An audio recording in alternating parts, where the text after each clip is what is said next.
to the Chrissy B Show, and on today's programme we'll be speaking to actress Christina Linder about her journey moving from Finland to London and the challenges she's faced. We'll also find out what the New Year resolutions members of the public have actually managed to keep, and Chris Browne will be talking about how we can keep our eyes on our goals. We also have singer-songwriter Joanna talking about her career, and she'll also be performing her song Joy along with her band members a bit later on, and I'll be answering a question from a viewer. But first of all, let's say hello to Ian and Helena. Hello. Hello. How are you? I'm very well. How are you? Well, we're challenged tonight. Yes, I have to say we are all challenged because 3 of us have flu. Snibbles. So does Christina. I don't know. Do you have as well, Joanna? Do you have? No, she's good. All right, Christina and Joanna are fine. We're slightly wibbly. So we're going to try as best we can. So if we sneeze during the show, folks, it's yeah. We'll try and do our best anyway. But just before we go to the news, I'd just like to just get your comment on this as well, because we did post up on our Facebook page.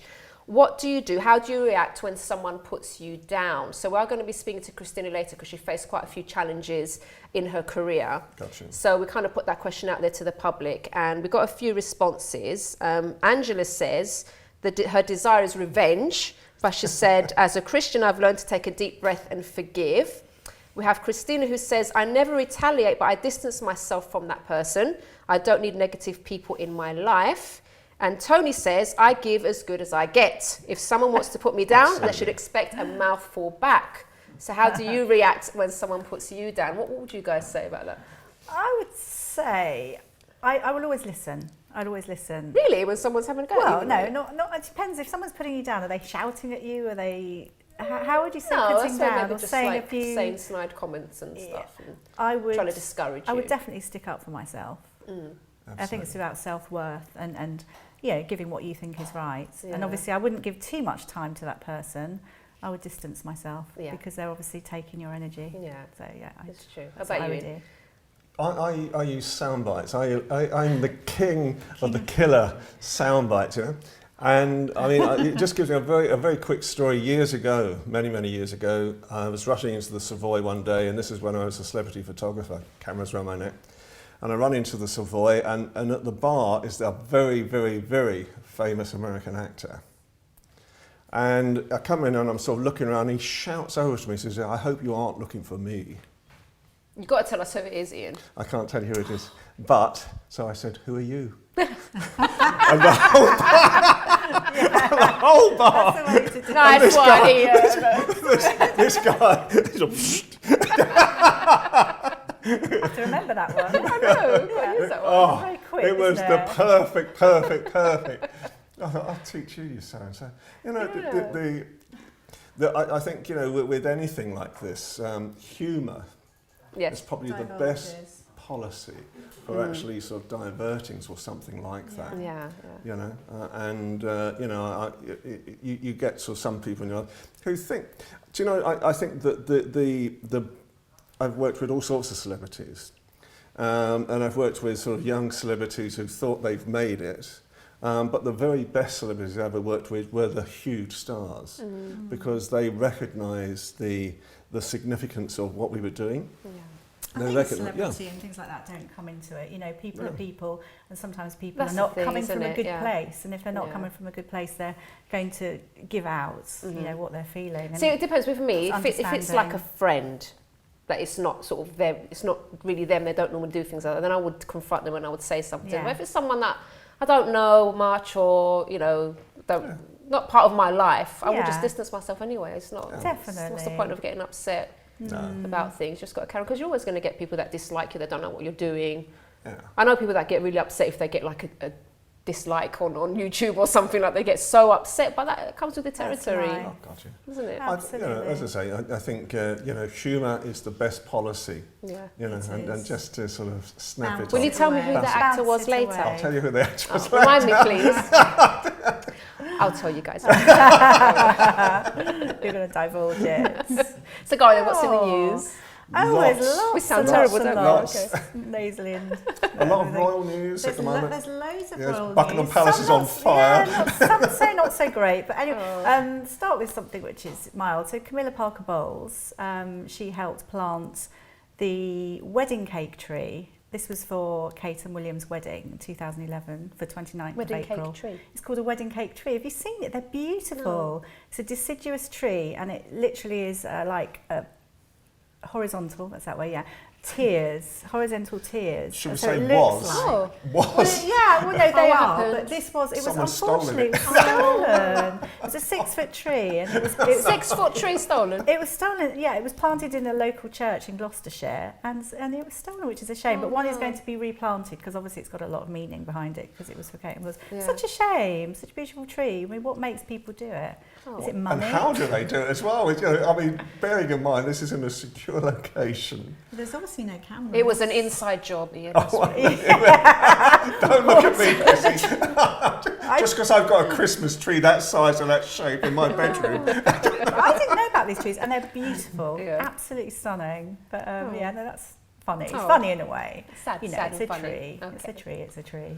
And, So, and, yeah, and there's there's lots lots of of, oh God, Buckingham Palace is on fire at the moment. There's all Yeah. sorts of things still There happening. is. Some things we can talk about, some things we can't really talk about for legal reasons at the moment. But it seems to be, I've never seen it. It's like Mount Vesuvius at the moment. It's just about to erupt again, I think. You know, there's so many things going on. But one of the latest things is there's this huge row going on between the BBC and Prince Charles. They've done a documentary, part of it allegedly in that documentary. I used the word allegedly. So it's called Reinventing the Royals, and it should have been aired, but it's been pulled off. Oh. Yeah. It probably will be aired, but they've got to go over all the things that have been done wrong. I mean, there's bits and pieces that have happened, and it's caused fights, and Oh dear. a lot of it's actually, in fact, to do with Prince Charles, isn't it? Prince Charles and Prince William, and one of the things that's been pulled apparently is a story that Prince William was very upset when he was forced to meet Camilla for the first time. You know, there's a lot of intrigue. You know, this year I think is going to be a very, very different year for the royal family in all sorts of ways. You know, there are things pending now that are really starting to sort of Kick off. cause them serious problems. But obviously then there's the baby that we're looking forward to in April coming, and obviously the Queen in September will be the longest ever serving monarch. So there's this Lots of cacophony of excitement. so many different things of the royal It's family. very colourful. Do you know, it's Christina Kyriakou is Prince Charles' personal advisor. I just thought I'd mention it. It's just a bit of a Greek touch. I was quite excited about it. Anyway, Do you do a high five at this point? yeah, woo! Oh, so it's madness. Something I think was really lovely as well. There's an artist called Noel Cruz, and he's a portrait artist. But what he's done, it's very clever for anybody who wants to earn a bit of money on eBay or whatever. He paints dolls of famous people. So there's Kate Middleton, there's Princess Diana, and they are amazing. They're beautiful. But I was trying to work out how he gets around copyright and different things, but you have to purchase the doll, which is a blank face, and then he paints absolutely intricate and sells them for, I think, over 3,500. Really? So it's want a anyone. lot of money. Maybe he'll do one for Yeah, maybe do you. it for free. Yeah, so I mean, beautiful. Wish we had some pictures to show because they're amazing. Oh, wow. Really, really good. Okay. So, And then there's a new play coming into the West End shortly now. Again, another very contentious issue for the royal family. It's like a boomerang effect this year already. And it originally... Say it as it is. Yeah, originally it was quite simple. when the storyline that was put out was that James Hewitt knew Princess Diana before the birth of Harry. And it's always been said, and in fact Hewitt has allegedly said, and I said the word allegedly again, that you know he knew Princess Diana before the birth of Prince Harry. So there's I tell you what, James Implying Hewitt that- is not. Implying he that- is not Prince Harry's father. I think Prince Harry. Turning to be a Prince Harry, soap opera today. Prince Harry is the double of his father. I really do think. But there's yeah. I So do there's think. all these Not there, alleged but stories that's going on around. But think we've run out of time. No. Have we run out of time? No, we've got a minute. Okay. So Justin Bieber, let's do it. You can't have a show. I know that before Christmas, you were talking about Justin Bieber. Where Actually, he gone? the Justin Bieber season ticket has arrived back. Face of Calvin Klein, which is complete. Please, it's just how I felt. But madness. I mean, he's been completely over airbrushed, so he's been made to look so beefy and muscly, which he's not. Maybe he's been working out, Eleanor. No, he hasn't. Because there was some screen grabs Allegedly. in the movie. No, he always works out. But he was with Lara Stone, David Walliams, wife in that. So it was quite interesting. So that's what he's doing. So they're obviously building his status back up. So I'd like to say more. Thank you so much. No problem. Thank you, Chrissy. And we'll see you again next time on the show. Indeed. Alrighty, so do stay tuned because after the break, I'll be speaking to Christina Linda about her journey as an actress and singer.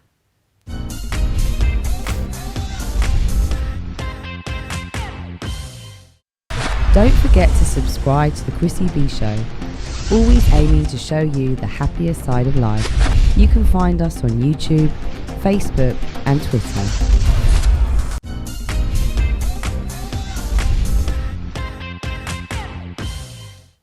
Welcome back to the show. Now, before we get to Christina, let's take a look at what some of you had to say about your New Year resolutions and what you've managed to keep and what you haven't.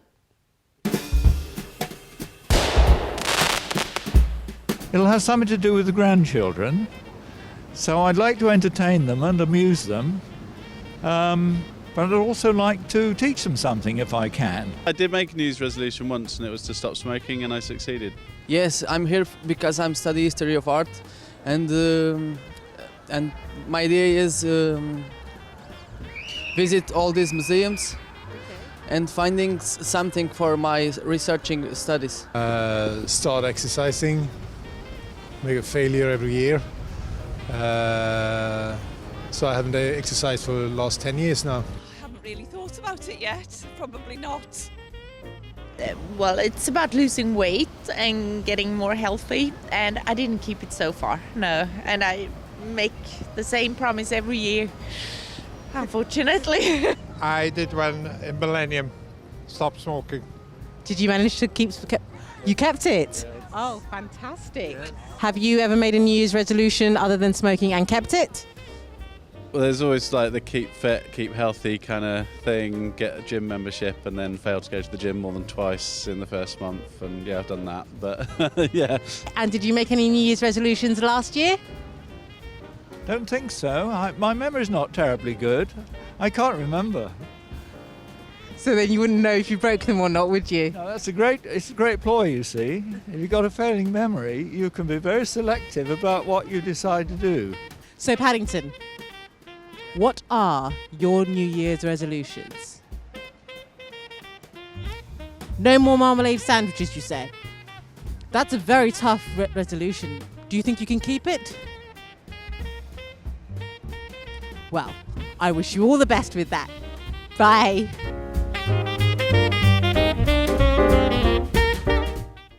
Alrighty, so now I'm joined by the lovely Christina Linda. Hello, Christina. Hello, hello. How are you? Very well, thank you. So you're originally from Finland? From Finland and Sweden. Yeah. Okay, so when did you actually decide to come to the UK then?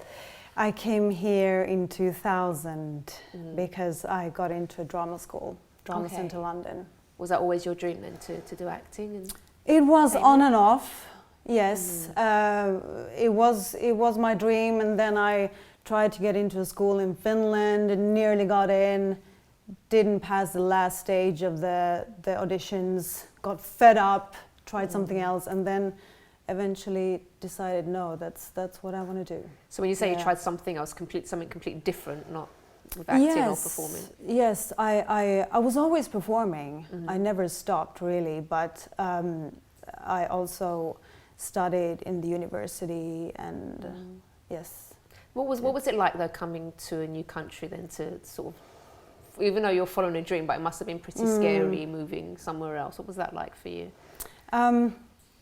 Well, you know, in your early 20s, you're not that scared of things, so you just go for it. Well, that's what I was like. I was very adventurous. But yes, of course, it was a new culture. The mentality was different. I thought my English was fantastic. which I later discovered maybe wasn't. But I missed all the jokes, basically. Oh, yeah. In class, I remember I was in Drama Centre London, people were telling jokes, and the English humour is very quick, very dry, and suddenly the whole class would erupt in laughter, and I would go, what happened? What happened? Actually, I was born here, and sometimes I don't understand the jokes, so don't worry about it. So yeah, it took a while to get used to it. Okay, so then you did your course and everything here. What did you do after that? Did you get into acting straight away after that? Yes, I was very lucky because I got a job in Sweden, so I moved back to Stockholm for some time. Yeah. But did you get used to it over here though? Did you like it? I did get used to it. So once I was offered a job in theatre in London again, I decided to come back because it just felt like home. Oh. So tell us about some of the things that you've done with acting and singing actually. I've been doing television. I was in a BBC TV series called 15 Stories High. I'm currently working on a feature film, which is an international production. Wow. And that must be exciting. It's very, very exciting. And lots of films, voiceovers, theatre. I've been singing jazz as well. Okay. Yeah. Now, obviously, like in acting, and I've heard from other people in the industry as well, they say it can be pretty tough sometimes, especially when you're not picked for certain roles that maybe you want to do. What's that like? I mean, do you normally get the things that you go for, or would you say that it's kind of 50-50? How is it for you? There is so much rejection. Wow, so many auditions, and it feels like, sometimes it feels like I will never get a job. Sometimes you go to an audition after an audition and nothing comes up, and it feels like it's am I supposed to be doing this? And then you get a job and you think, oh, that was easy. So it's so unpredictable, but it can be very, very hard and very straining to take that and not to take it personally. But how do you keep your mind positive then? Because obviously for someone that, it's your dream to do this, and then to have so much rejection. All right, I know you get the positive stuff as well and you get the jobs through, but how do you cope mentally with rejection? Although I wouldn't call it rejection, maybe it was just like, maybe not right for that particular role. Yeah, exactly, with just having a no. Because it can be really hard to get a no after the other. And I would say I didn't cope with it for a long time. I wasn't able to cope with it. It was very, very hard. For many years I was fighting a lot of depression because you just didn't feel valued. And it was a long journey to get to the point where I actually realized that it doesn't decrease my value if I don't get the job. So the first step was just being honest and say, okay, this hurts. This is really hard, and I think I deserve the part, but for some reason I didn't get it. The next step that really kind of liberated me totally was my faith, because if you just put your value in what you're doing or your career, it will disappoint you. And if you just think that if I get that job, I'm worth something, and you don't get it, then you have nothing to fall back on. Nothing to fall back on, Yeah. And I was so scared of this kind of so-called nothingness that I felt. I was so scared of just not being something, not achieving that dream that I was after so desperately.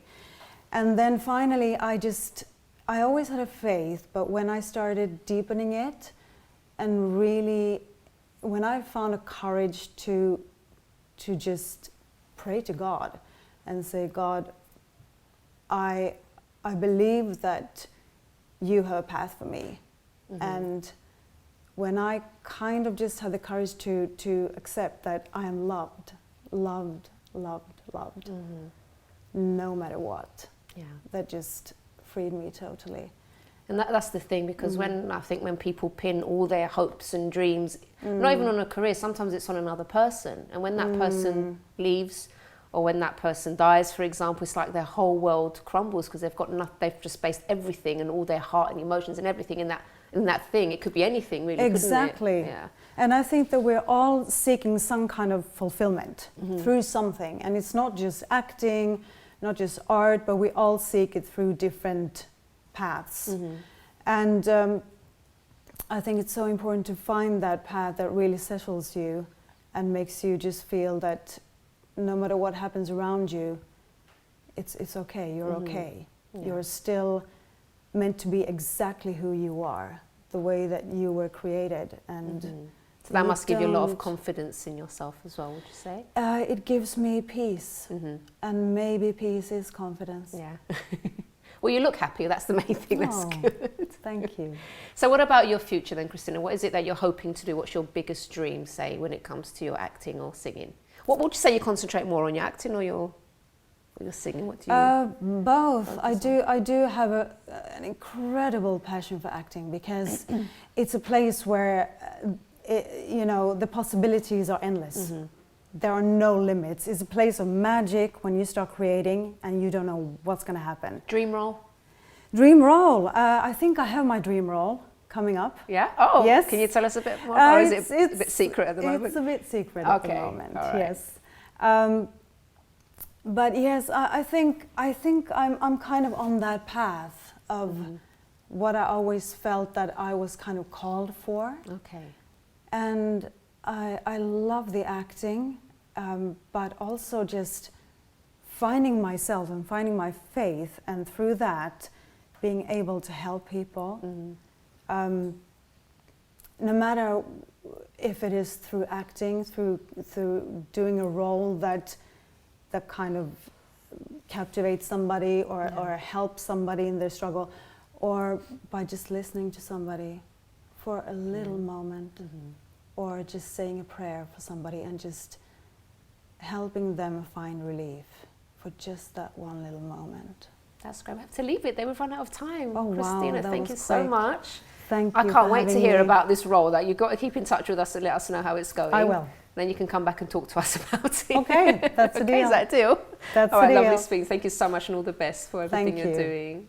All right, do stay tuned because after the break, I'll be talking to Chris Browne in the Self-Development Clinic, and he'll be telling us all about how to keep your eyes on your goals.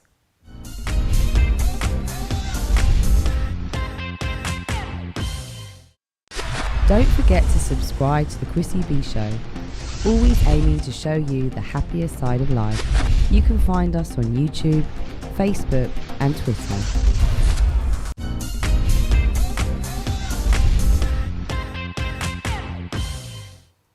Welcome back to the show. So we're now in the Self-Development Clinic with Coach Chris Browne. Remember me, Coach Chris Browne. How are you? I'm very well, thanks. How are you doing yourself? I'm very well, thank you. Great show today. Yes, guest. I know, it's brilliant, good, isn't it? All right, it's going to get better as well because we've got the Self-Development Clinic and you're going to be telling us all about how to keep our New Year's resolutions and goals, hitting those points. All right, but shall we answer a question from a viewer first? Sure, let's go for it. Okay, then, so this person says, "Hi Chrissy, I'm having a really hard time at home as it's such a tense atmosphere as I don't get on with my dad. Although he tries to speak to me, everything he says irritates me and I just don't like being around him. If I could, I would move out, but I can't at the moment. I don't know what to do. What would Chrissy do?" Okay, so first of all, I mean, there's not much information here to sort of really gauge what's going on at home, but the first question I would ask you, has anything actually happened to make you feel this way? I don't know your age either, if I kind of say like when people, some teenagers, they kind of... Puberty, change. Yeah, they change and it's sometimes it's hormones and stuff like that. Exactly. But I mean, it sounds, the way you're speaking, it sounds like you're really like upset with your dad for some reason. So first of all, what is the issue? Has anything happened between the two of you? Or are these just feelings that have just come up? You know, because I was speaking to a young woman recently and she hates her dad, but there was a root behind it because what happened when she opened up to me about it, his friend had actually abused her when she was younger, and then when she told him, he didn't believe her. So, and he still he still sees the friend. So obviously there was a root there that she doesn't get on with her dad. She hates him. She doesn't want to be near him. There's a, you know, that she had a reason to feel that way, even though it was a negative, you know, negative feeling. So what, has anything happened first of all? And if it has, if something's happened in the past or he's done something to upset you, I would sit down and speak to him about it first, because there's no point in living in the same house and still having these feelings, because obviously there's other family members there. It's causing quite a negative atmosphere at home. So speak to him about it. And if you say, look, I don't know what it is, you know, nothing's happened, I would say you have to, you know, you're in control of your behavior and you're in control of your mind. So I would say start to appreciate him as your dad. You know, everyone has mistakes. Yes, parents can be very irritating sometimes, annoying, but you know, you have to accept people's mistakes because you have them too. So there's certain things that you just have to let go over your head and don't worry about it. Just see that he's another human being, he has his mistakes, and accept him as your dad. And I think you need to find some kind of middle ground with him. And one question I would ask you, if nothing has happened and you know there's no issues from the past, how would you feel if he were gone tomorrow? And I know it's a sort of a horrible thing to think about, but how would you feel as a daughter? Because, you know, if something happened, God forbid, if something happened to him and he wasn't around anymore, how would you feel? So that should probably kind of make you snap out of it and say, well, look, he is my dad. I don't know why I feel this way towards him, but I'm going to try and sort it out with him because, you know, it's such a... You know, I lost my dad last year, and like it's a waste basically for people to have a father there and then not get along for no reason maybe. Yeah. So I would say definitely speak to him and change your way of thinking and try and appreciate your dad because he does love you. You said in your email that he is making an effort. He tries to speak to you. So just sit down and sort things out with him. And if for any reason you can't, I would suggest get maybe some counselling, some family counselling if it's, you know, things are really bad. So I hope that's helped. And if you'd like to email me a question, you'd like to know what I would do in your situation, you can email me on chris@chrissybshow.tv. Anything you would like to add to that, Yeah, it's Chris? interesting. Did she mention about her mother as well? No, she didn't mention anything. Didn't mention her mother. No. So I was wondering, the relationship she's got there, she didn't say anything about her mother. Is it something that her dad has done to her mother? Possibly. Is there something else behind it? I mean, we've been a bit detectives here, but it could be a lot of other reasons. We don't know how old she is. We don't know the relationship with the parents at the end of the day. And she could be just going through a phase, you know? Not just passing off saying it's a phase. There might be a very good reason behind it. But it needs to be addressed, doesn't it? Yeah, it needs to be addressed. Yeah, find out what's going on. Yeah. Family very home much should so. be happy, shouldn't it? Not strained. Yes. Anyway, saying that. Yes, let's go to your points. That's a deep one, isn't it? We're still working it out. Yeah. Right. Okay, what we're talking about, as you said, is being able to actually hold on to those goals. And we come to that time of year where we set those resolutions already. They're gone. And we've come to that period in the year where we say, well, look, what happened to it? What did I say I was going to do? What was my resolution? What was my goal in the first place? And it's all gone. Do you know that it says that 84% of people fail at actually keeping that resolution they started at the beginning of the year. 84%, that's quite a lot. Yeah. Now, the rest, they get through. But the thing about it is the whole word resolution means resolve. So we're saying, well, I want to resolve this at the beginning of the year. I want to resolve that. So we've got to be able to stick at it. So what I'm going to do now is give about 5 tips, right? Okay. Not saying they all follow after each other. They're just different tips that will actually help you to maintain that, right? Yeah, okay. Now, the first one I actually do it myself, and it's great. You've got to be a bit crazy in a sort of way and, get outside the limits in your head, right? And what you do is, it's called a vision board. We use that, TV, vision board, right? And what you do is get a magazine, or now it's different, right? Internet, Always telling me you've got to keep up with it, right? All right, get a magazine of something you like, something you're into. I don't know, houses, cars, whatever, family life, whatever, and start cutting out the image that are in there. Stick them on this card. All right, or on the internet, stick them, paste them on this card. Big piece of paper, big sheet. Put it where you can actually see it every day, right? Now, this is a way of actually kind of programming yourself because it's like when you say you're going to buy a red car. For the rest of the day, you just keep seeing red cars, don't you? And for some reason, you get drawn to that. It's exactly the same sort of thing. It's a vision board, And it keeps you focused on what you need, what you got. I do that with certain things like go to the bathroom, a mirror, there's something there in a corner, or somewhere else going, it's there. And it keeps you just saying, that's what it's about, that's what I'm doing, that's why I'm doing it, Okay. Vision board's really important. Here's another one. Daily journal. Another good one, good tip. Now, what I'd suggest is something I've always said before. The night before, write down 3 things, 3 tasks that you got to do towards that goal. Right? Make sure you do it each night. Right, the next day, you've got a journal about it. Have them in that journal as well. Tick them off one by one. Set a time for it, That's another thing as well. What I do is on my mobile, I have reminders instead that says I've got to do this by this time, by that time. Not saying live a rigid life, I've got to go by this, go by that, but these are the goals that you want to achieve. So you've got to keep maintaining them in that sense. And the other one, which we use quite a lot in business instead, but people use it every day, is SMART. Yeah, SMART, the acronym, all right. Specific, wow, it actually went from my head there. Measurable, attainable, and realistic, and timely. Right? Now, think about it. Wasn't it relevant? I thought it was relevant. Well, you can have relevant and you can have reality as well. We could try to submit away. Let's do our own one. Right? It's but okay. the thing about it is this. When you think about being specific, you've got to actually know what you want to accomplish in the first place, because we set these goals, but we don't actually know what do we want to actually accomplish out of it. All right? So let's say measurable. Measurable, timing. What's it going to feel like at the end? Have you visioned that already? What it's going to be like at the end? Attainable. What means?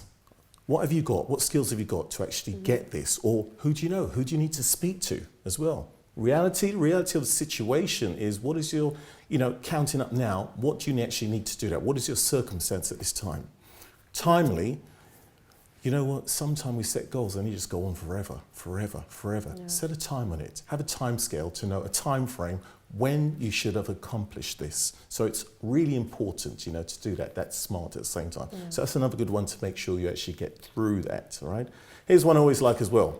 Make yourself accountable. Make yourself accountable to somebody you trust about this goal that you're doing. Here we go, the other one, we're in the sort of, let's say, information age. You can make yourself accountable that way as well. There you go, you was talking about the Facebook before earlier on. I'm about to do so-and-so. Watch it though, because there's always someone going to say, have you done so-and-so? Yeah, that could be good. Sometimes, depends how daring and how sure you are about what you want to do. Or just keep it personal with somebody you know that you trust as well. Yeah. So that's another one. And here's the last one as well. Broken already? Broken already? A lot of people have done that. It's not a big problem. Don't beat yourself up over it. Oh, I didn't get that goal, I didn't do this. What do? Start all over again. You will do it. You will get through it. It'd be great. Every time you achieved it, each month, you think, I've done that one. Tick that off. You I've done that one. You don't need a New Year's Eve. No, you don't. Start, you don't. Exactly. That's a very good point. You don't. You just start again. Start next month.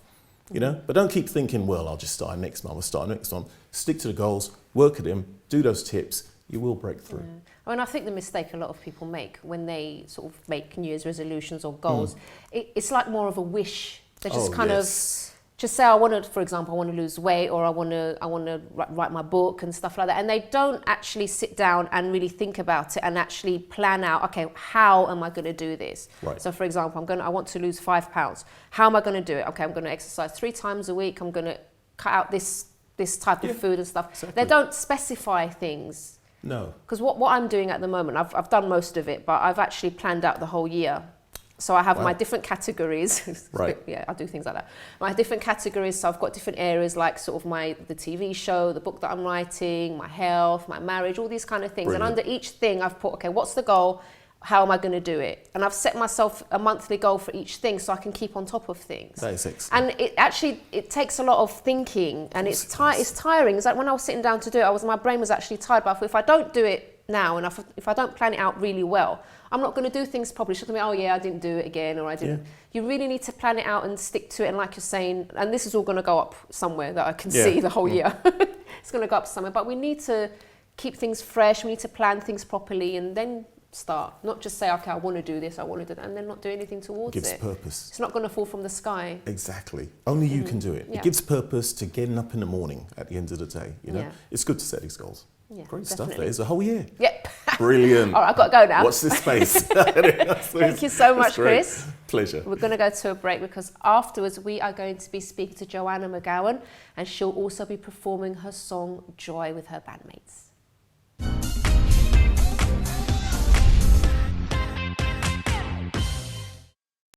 Don't forget to subscribe to the Chrissy B Show, always aiming to show you the happier side of life. You can find us on YouTube, Facebook and Twitter.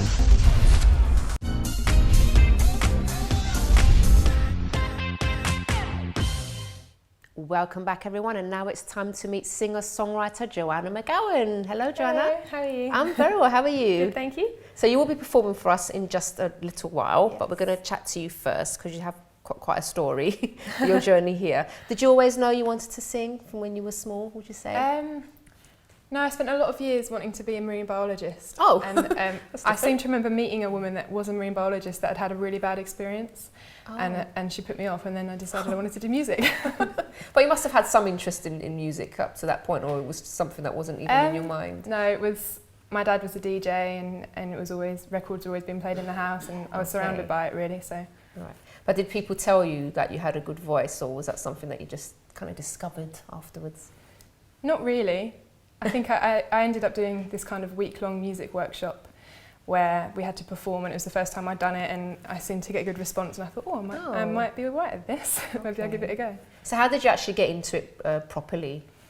After that week-long workshop, I went back to my school, and I hadn't chosen to study music, so I said to them, I want to study music, how can we make it happen? They told me I had to study it after school in my own time, kind of as an extra activity. Oh, okay. So then How old are you at this time? GCSE age, so 13, 14, I think. Okay. Yeah. So you had a long day at school, and then you had to go home and study music. Well, I studied it at school. It's kind of like 3 until 5:30, I think I studied it at school. And then went home, but it was once a week, so it was kind of all crammed into one. Oh, gosh. And then I finished school and went to music college. Okay, how was that for you?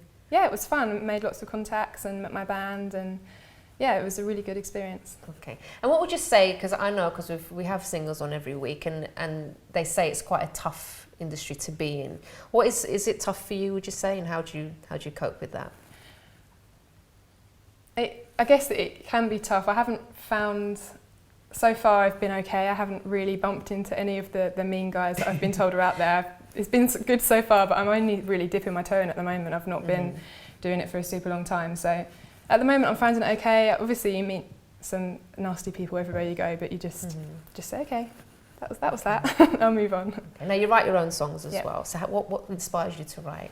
Everyday life, things I see, people's posts on Facebook, conversations that I hear, kind of always listening and listening out for things. Yeah. Okay. Random things. Does it take long to write a song for you? It can take me 5 minutes, or it can take me 5 months. It depends if I'm finding it difficult, or I'm just, this is a song and I just write it quickly. It always varies. And you're going to be performing Joy for us today. Yes. Can you tell us what that's about? Yeah, Joy is about finding joy in the simple things in life. Realising that you don't need expensive shoes, posh cars, a nice big house and everything that all your friends have got to make you happy, and that all you really need is your family and friendship and support and love, and that is enough to make you happy. And why did you pick that particular song? What made you write that? Did you experience something yourself, or was it something you saw on Facebook? It was a mixture of things, really. I think that's the way I've been brought up, to realise that material things aren't important and that you don't need them, and if you get them, that's a bonus, and it's something you should really appreciate. Good. But also, I think from meeting friends that do have everything and aren't happy, and because they don't have the things that I do, which are a lot more valuable, that really, if they looked for them, they'd find them, but they don't. Okay, that's a really good point. Yeah. So you're not here alone today, so you brought along your band members. Yes, Can you tell us about them? They're over there. Hi guys. Hi. You're right. This is my guitarist, Jack Richardson. He also is my co-producer, and my second guitarist, Elsa, who I met at music college, both of them. Okay. Also, you've worked a few years together then? Yeah. Okay, and what's it like for you working together, Joanna? It's good. It's fun. You have to say that. Yeah, with those cameras. But no, it's fun. We all get on really well, so. Okay. It's not really a job, it's fun. Yeah. Alrighty, so, and your plans for the future? What's your biggest dream, would you say, My when biggest it comes to dream music? is a big tour and national radio support, and people singing the words to my songs and knowing them. That would be great. Brilliant. Okay, that's great. So I wish you all the best for the future. Thank you. And we're just going to hear you singing in just a moment. So I'm just going to let the viewers know that if you want any more information about any of the guests that you've seen on the programme today, you can visit the website chrissybshow.tv. And if you have an inspirational story you'd like to share, you can email me on chris@chrissybshow.tv. But for now, let's go over to Joanna and her friends with the song Joy.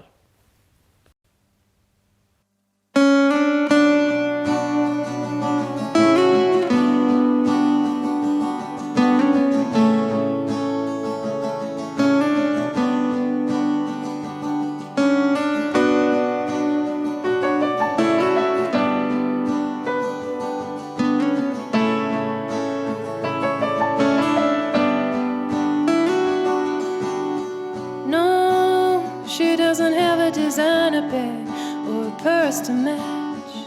She don't wear Jimmy Choo's. She's never bought expensive shoes. She was raised on budget food and taught to not be rude. She learned to scrimp and save from such an early age. I don't see happiness in the house you buy or the car you drive, no. It don't mean a thing. I don't see successfulness in the jewels you wear or the cash you might have spent. It don't mean a thing. I have my family. Everyone's happy, and in that I find joy.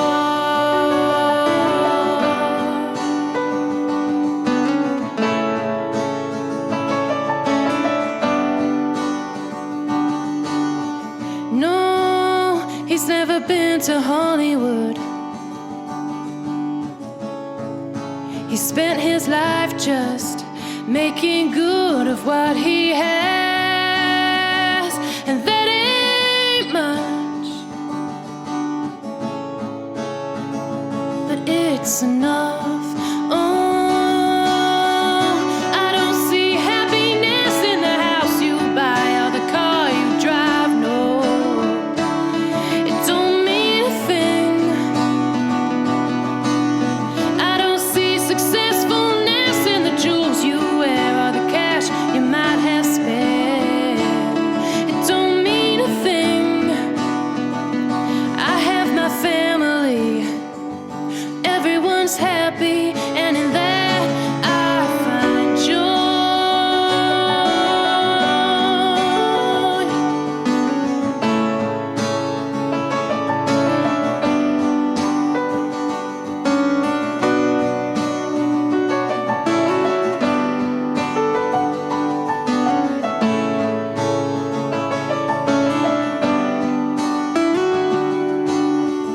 I don't see happiness in the house you buy or the car you drive, no. It don't mean a thing. I don't see successfulness in the jewels you wear or the cash you might have spent. It don't